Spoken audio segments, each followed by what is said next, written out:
शिवाय। ओम नमः शिवाय। कैलाशवासी शिव समझते क्या है अपने आप को? क्या वो हिमालय राज से भी ऊंचे हो गए? ये कहां का न्याय है कि हमारी ही भूमि पर आए अतिथि हमारा ही तिरस्कार करे? हमारे मान सम्मान का तनिक भी विचार नहीं किया उन्होंने।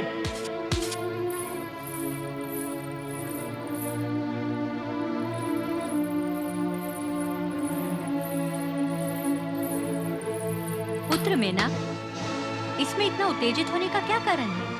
है मां, है। जिन्हें अपना आत्मसम्मान और स्वाभिमान प्रिय है, उनके लिए ये उत्तेजना का ही कारण है। भला ये भी कोई बात हुई? कैलाशपति ने हमारे ही राज्य क्षेत्र में आकर हमारा ही अपमान किया। एकांत प्रियता की ओट में उन्होंने हमें हमारे ही स्थान पर आने से रोका। तुम ही कहो मां, यह अपमान नहीं तो और क्या है? कोई भी स्वाभिमानी व्यक्ति ऐसा अपमान सहन नहीं कर सकता। स्वाभिमान और अहंकार में अंतर होता है पुत्र। तुम्हारे उत्तेजना के मूल में तुम्हारे अधिकार का अहंकार है। यदि हमें हमारे क्षेत्र के अतिरिक्त किसी और स्थान पर आने से रोका जाता तो तुम्हारे अहम को ठेस नहीं लगती। अहम को चोट तो इसलिए लगी है कि तुम्हें तुम्हारे अधिकृत स्थान पर आने से रोका गया है। परंतु मां, उन्हें यह तो सोचना चाहिए था कि यदि वो हमें हमारे ही स्थान पर आने से रोकेंगे तो हमारी मानसिकता किस ओर गतिमान होगी। सारी स्थिति जानते हुए भी तुम ऐसी बातें क्यों कर रहे हो पुत्र? क्या उन्होंने नंदी को भेजकर हमसे अनुमति नहीं मांगी थी और स्पष्ट नहीं किया था कि वो एकांतवास के लिए हिमगिरी पर्वत पर आना चाहती है? पुत्र, अगर एकांत की समस्या नहीं होती तो क्या कैलाश पर्वत का क्षेत्र छोटा था उनके लिए? अरे जया, पार्वती कहाँ है? मैंने भी उसे प्रातःकाल से नहीं देखा। कहाँ गई है वो? क्या बात है, तुम दोनों बोलती क्यों नहीं हो? कहाँ है पार्वती? वहाँ। वहाँ कहाँ? वो उद्यान में। उद्यान में? उद्यान में अकेली क्या कर रही है? ध्यान कर रही है। ध्यान कर रही है? किसका ध्यान? भगवान शिव का ध्यान। शिव का ध्यान? तुम दोनों उसे बुलाकर साथ में क्यों नहीं लाई? कैसे लाती? वो तो किसी से बात करने के लिए भी तैयार नहीं है। जो हमारा अपमान करे, पार्वती उस शिव की आराधना कर रही है। मां, पार्वती को रोकना होगा, तुरंत रोकना होगा। मैं उसे शिव की आराधना नहीं करने दूंगा। मैं अभी लेकर आता हूं उसे। क्रोध और उत्तेजना से किया हुआ कोई भी कार्य शुभ नहीं होता पुत्र। धैर्य करो। किंतु पिताश्री, जिस शिव ने हमारा अपमान किया, पार्वती उसी की आराधना कर रही है। क्या ये उचित है? अपने माता पिता के समक्ष उचित और अनुचित का प्रश्न करना क्या संतान के लिए उचित है? और तुम्हारा यह मान लेना कि शिव ने हमारा अपमान किया है, क्या यह उचित है? किसी की आराधना में विघ्न डालना भी क्या उचित है? उत्तर दो पुत्र।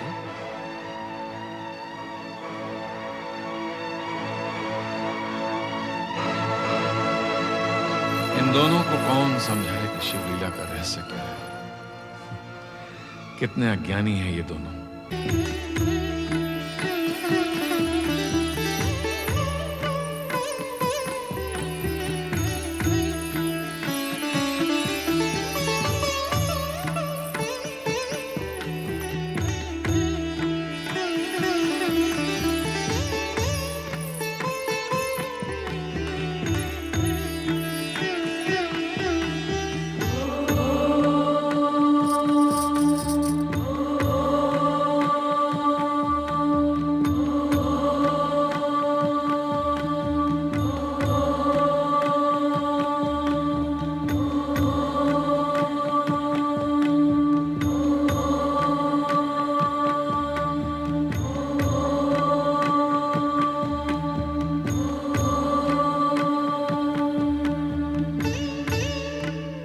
मेरे आराध्य, आप तो अंतर्यामी हैं। आप मेरे मन की भावना और भविष्य दोनों का ज्ञान रखते हैं। मुझे पूर्ण विश्वास है कि आप मेरी मनोकामना अवश्य पूरी करेंगे।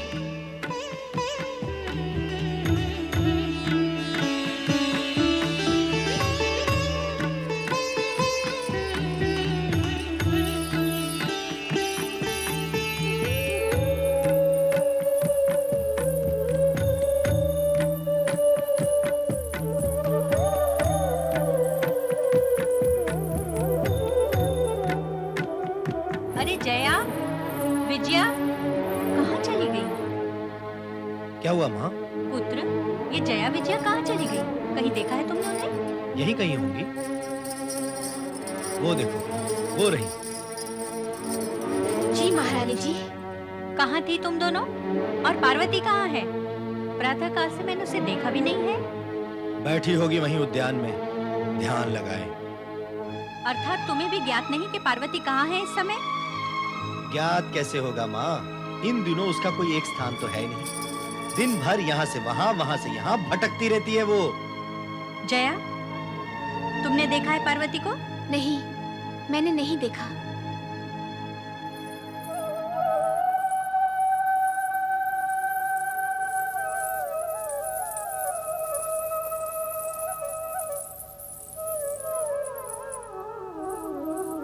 कहाँ गई थी तुम?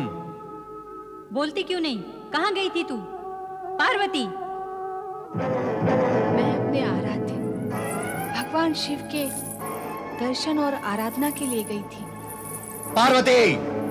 अपने कुल की लाज मर्यादा का विचार है तुम्हें? विचार होता तो वहां जाती ही क्यों?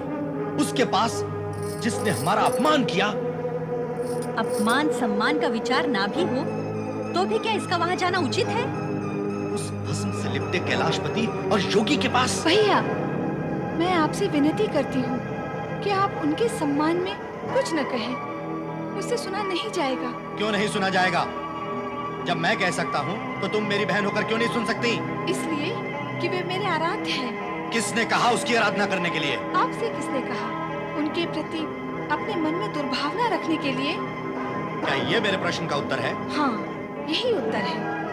ये मनमानी की बात है। जिसके लिए मन माने वही आराध्य, न माने तो घृणा का पात्र। जिस आधार पर आप उनका अपमान करते हैं, उसी मन बुद्धि के आधार पर मैं उनकी आराधना करती हूँ। तुम बुद्धि से नहीं, मन और भावनाओं से कार्य कर रही हो पार्वती। जीवन के निर्णय भावनाओं के आधार पर नहीं होते। भैया, मैं आपसे पुनः प्रार्थना करती हूँ कि आप मेरी शिव आराधना में बाधक न हो, अन्यथा परिणाम शुभ नहीं होंगे।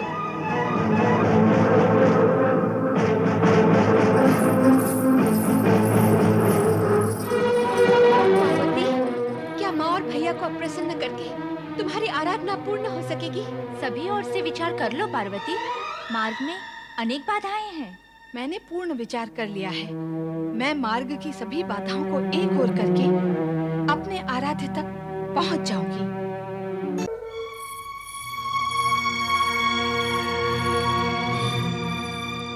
कहाँ जाने की तैयारी हो रही है? आप जानते हैं भैया कि हम कहाँ जा रहे हैं। जानता हूँ, लेकिन तुम्हारे मुंह से सुनना चाहता हूँ। तो सुनो, मैं अपनी सखियों के साथ शिव आराधना के लिए हिमगिरी शिखर पर जा रही हूँ। मैं तुम्हें वहाँ नहीं जाने दूंगा। क्यों? तुम जानती हो। जानती हूँ, पर आपके मुख से सुनना चाहती हूँ। तो सुनो, हमें अपमानित करने वाले उस हठधर्मी शिव की आराधना करने से रोकते हुए भी हमने तुम्हें नहीं रोका, तुम्हारे पति स्नेह के कारण। किंतु अब तुम्हारी पूजा आराधना को स्वीकार ना करके वो तुम्हारी भी उपेक्षा कर रहा है। ये असहनीय है। इस प्रकार वो तुम्हारी ही नहीं बल्कि हमारी और हमारे राज परिवार की भी उपेक्षा कर रहा है। भैया, सम्मान पाने की इच्छा रखने वालों को सम्मान देने की इच्छा भी रखनी चाहिए। मैंने किसका अपमान किया है? अपनी भाषा से पूछिए, वो बताएगी कि सम्मानीय के प्रति आदर सूचक शब्दों का प्रयोग ना करना अपमान जैसा ही है।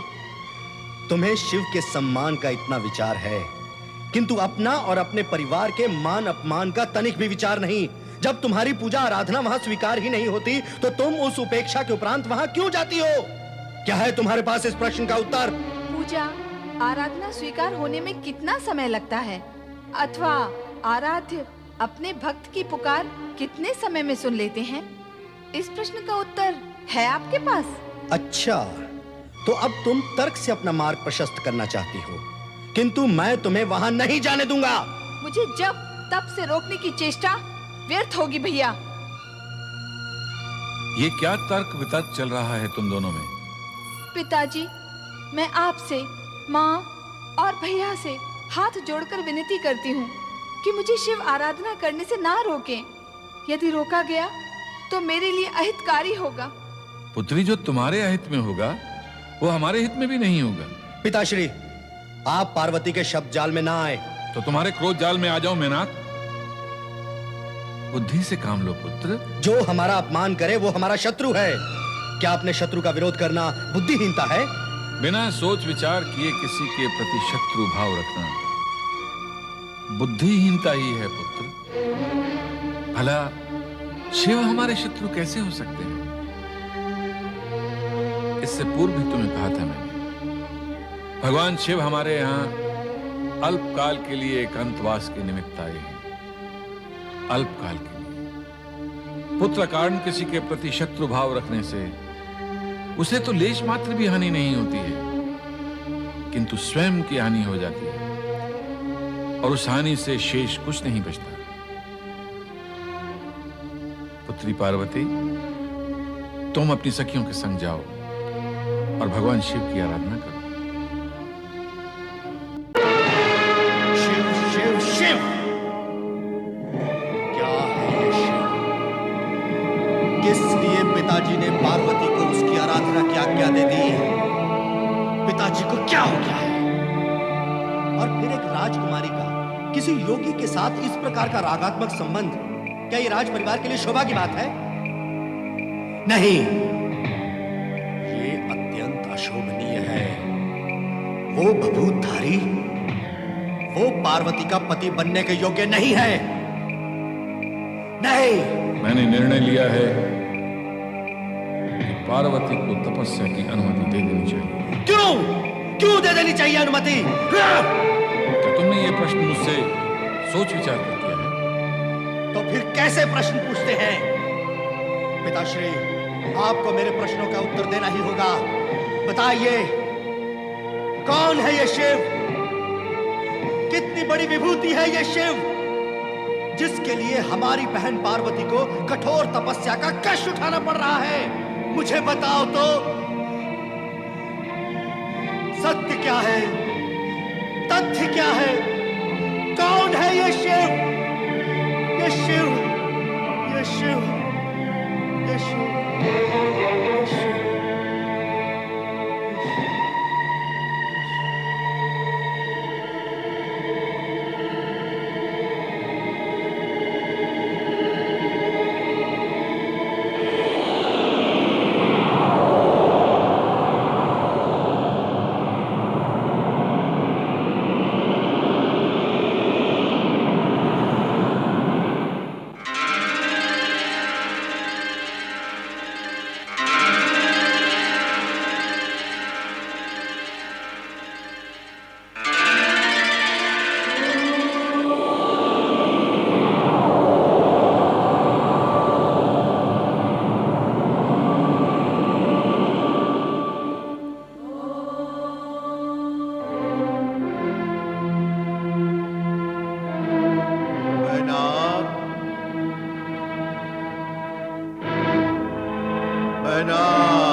मैनाक,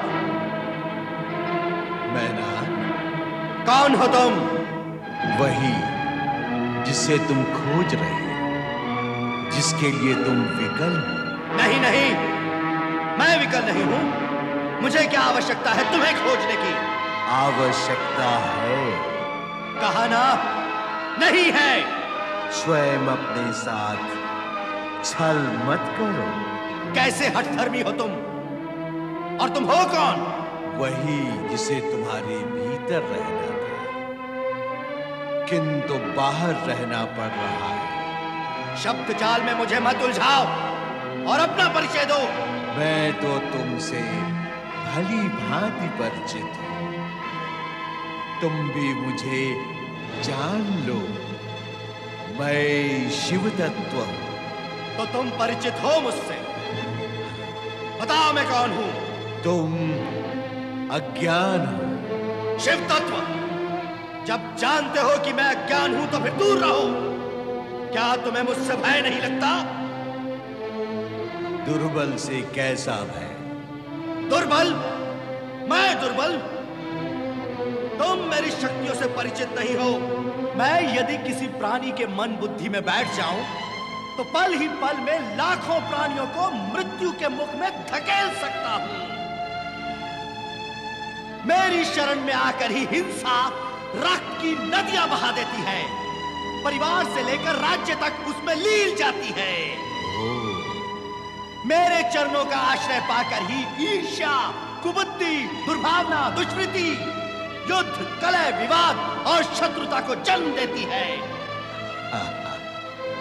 मेरे भीतर जब घृणा की आंधी उठती है तो एक प्राणी दूसरे के प्राणों का प्यासा हो जाता है। मुझसे उत्पन्न असत्य और छल जब नंगा नृत्य करते हैं तो समूचा जगत कांप उठता है। और तुम मुझे दुर्बल कहते हो? क्या तुम ये सब कर सकते हो? ऐसी विनाश लीला करना गर्व की नहीं, लाज की बात है। मैं ये सब नहीं कर सकता। ऐसा करना धर्म भी नहीं है मेरा। तो फिर तुम क्या कर सकते हो? मैं जन जन के मन में शांति, प्रेम, सत्य और अहिंसा की सरिता प्रवाहित कर उन्हें एक सुखद, शांतिमय और आनंदपूर्ण जीवन दे सकता हूं। तुम्हारे अहंकार के अंधकार से दूर रहकर प्राणी मात्र को वो प्रकाश दे सकता हूं जो जीवन को धन्य और कृतार्थ कर सके। मेरी शक्ति विनाशक नहीं, रचनात्मक है। बस बस, धरती के मानव को देखकर रचनात्मक शक्ति का कुरूप परिणाम देखा है मैंने। जो कुरूप परिणाम तुमने देखा है वो मेरी रचनात्मक शक्ति का नहीं, तुम्हारी विनाशक शक्ति का है। मैंने तो सदा आत्मिक सौंदर्य की सृष्टि की है। प्राणी सौंदर्य प्रेमी और सृजनशीलता का समर्थक है, वही मैं करता हूं। तुम दुष्ट, नीच और कायर हो। यदि तुम मेरे मार्ग में बाधक बने तो मैं तुम्हारा सर्वनाश कर दूंगा। वो तुम्हारे वश में नहीं है। क्रोध में मुझे अपशब्द कहना भी तुम्हारी अज्ञानता ही है। अपशब्द कहकर दुष्टता तुम कर रहे हो, फिर भी दुष्ट मैं हूं। अपनी बहन पार्वती की शिव आराधना के उच्च उद्देश्य से असंतुष्ट तुम हो, फिर भी नीच मैं हूं। शिव की भक्ति से भयभीत तुम हो, फिर भी कायर मैं हूं। उल्टा सोचते, बोलते और करते हो, इसीलिए परिणाम भी उल्टे होते हैं। तभी तो तुम्हारा नाम अज्ञान है। चुप हो जा रे वाचाल। मेरे सोचने, बोलने या करने पे बोलने वाला तू कौन होता है? किसने दिया तुझे यह अधिकार कि तू मेरे बारे में माप तोल कर सके? मेरी बहन पार्वती के विषय में बोलने वाला तू कौन है? बोलता क्यों नहीं दुष्ट? मैं दुष्ट नहीं, इष्ट हूं। कहा ना, मेरा मूल स्थान तुम्हारे भीतर है। परंतु वो तब होता है जब तुम ज्ञान होते हो,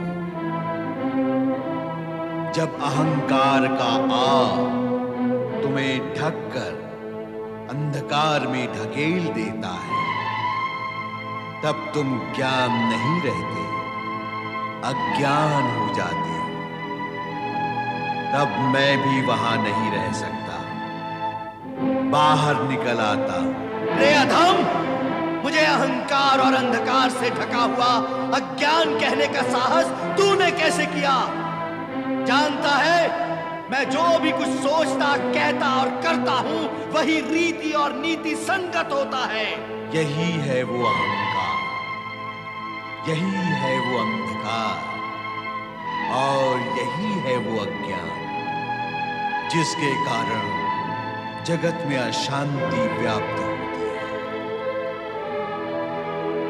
इसलिए हे अज्ञान, अपने इस आ को तोड़ दो, मिटा दो इसे, खंडित कर दो इसे, ताकि मैं भीतर प्रवेश कर सकूं। हट! भीतर प्रवेश कर सकूं? क्यों करने दूं मैं तुम्हें अपने भीतर प्रवेश? दूर हट! बड़ा शिव तत्व बनता है, ना किसी को कुछ सोचने देता है, न ढंग से कुछ करने देता है। जा जा जाकर अपने शिव में समा जा। शिव में तो सारा जगत समाया हुआ है। अब तो शिव को जगत में समाना है और मुझे तुम में। तू क्यों मेरे पीछे पड़ा है? क्यों चाहता है मुझ में समाना? तू है क्या? क्या होता है इस शिव तत्व में? शक्ति होती है, परम कल्याणकारी शक्ति। प्रकाश होता है जो संपूर्ण अंधकार को चीर देता है। ये शक्ति और प्रकाश रहते कहां है? मन, आत्मा और बुद्धि में। वहां जाकर रहने से क्या होता है? सद्भावना, सद्वृत्ति और सद्बुद्धि जागृत होती है। फिर क्या होता है उस जागृति से? आत्मा शुद्ध, मन निर्मल होता है और बुद्धि लोक कल्याण में प्रवृत्त होती है। इतना सब कुछ होने के पश्चात क्या होता है? प्राणों में शिव तत्व समा जाने से प्राणी किसी की श्रद्धा भावना को आहत नहीं करता, स्वयं को श्रेष्ठ और दूसरे को निकृष्ट नहीं मानता। फिर वो जब तब के पवित्र उद्देश्य की ओर अग्रसर होने वाले प्राणियों के मार्ग में बाधक नहीं बनता। सबका कल्याण सोचता है, करता है। अर्थात हे शिव तत्व, हे शिव ज्ञान, मन बुद्धि में ज्ञान और ज्ञान में तुम्हारे होने से अनेक कल्याणकारी और सुखद लाभ हैं। निश्चित रूप से तुम सत्य कहते हो और तुम्हारे सत्य को स्वीकार कर लेने में ही मेरा कल्याण है। तो फिर बोलो, ओम नमः शिवाय।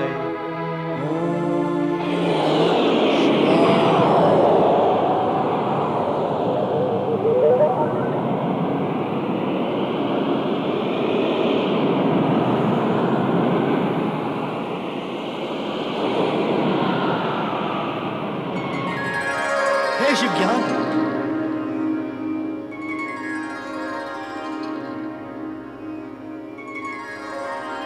शिव ज्ञान, चरित्र, परहित, पर कल्याण, जप, तप और पवित्रता की ओर अग्रसर होने वाले के मार्ग में बाधक ना बनने से शिव ज्ञान की प्राप्ति होनी है। अर्थात मुझे शिव ज्ञान हो गया मुझे शिव ज्ञान। मैं मूर्ख था, निर्बुद्धि था, अब शिव ज्ञानी हो गया। हे भोलेनाथ, हे शिव शंकर, मुझे क्षमा करना।